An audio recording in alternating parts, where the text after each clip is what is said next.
आखिर क्यों जापान का एजुकेशन सिस्टम दूसरे देशों से सबसे ज्यादा बेहतर माना जाता है? ऐसा क्या है जापान के एजुकेशन सिस्टम में कि जापान टेक्नोलॉजी के मामले में सबसे आगे है? तो चलिए जानते हैं जापान की स्कूलों के बेहतरीन नियमों के बारे में।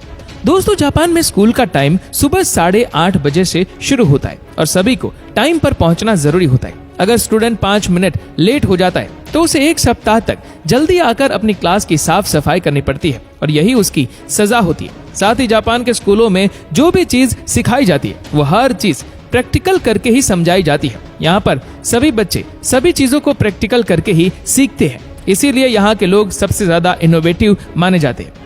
जापान के स्कूलों में छात्रों के लिए लंच के लिए एक ही मेन्यू सेट किया जाता है। वहाँ स्कूल लंच भी एक तय सिस्टम के हिसाब से ही बनाया जाता है। यहाँ पर न्यूट्रिशन को ध्यान में रखते हुए खाना बनाया जाता है। साथ ही सभी बच्चों को खाने से पहले प्रार्थना भी करवाई जाती है। ऐसा करने के पीछे जापान के लोगों का मानना है कि अन्न का बगाड़ कभी ना करें और इसके बाद सभी स्टूडेंट खाना शुरू करते हैं। साथ ही यहाँ के सभी टीचर्स और प्रिंसिपल्स भी यही खाना खाते हैं। इस तरह का नियम बच्चों में पारिवारिक वैल्यू स्थापित करने के लिए बनाया गया है।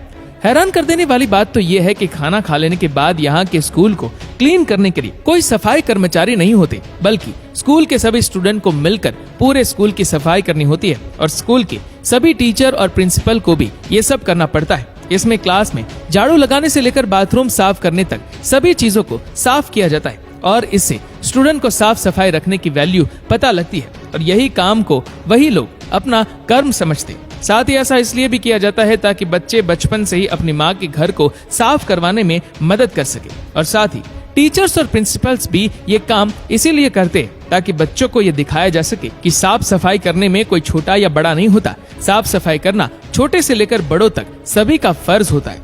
साथ में स्कूलों में बच्चों को ये भी सिखाया जाता है कि लोगों के साथ बातचीत कैसे करें, लोगों का मान सम्मान कैसे रखें और अपने भगवान को याद जरूर करें।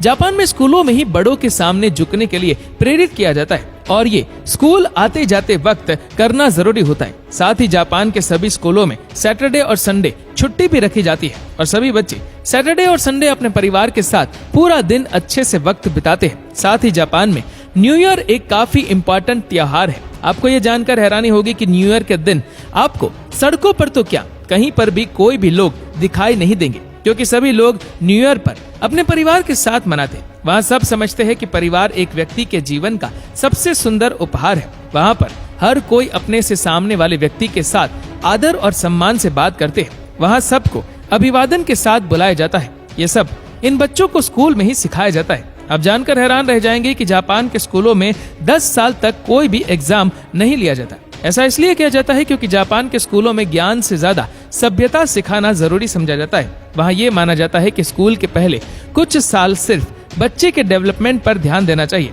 जिससे उसके अंदर अच्छे संस्कार डाले जा सके।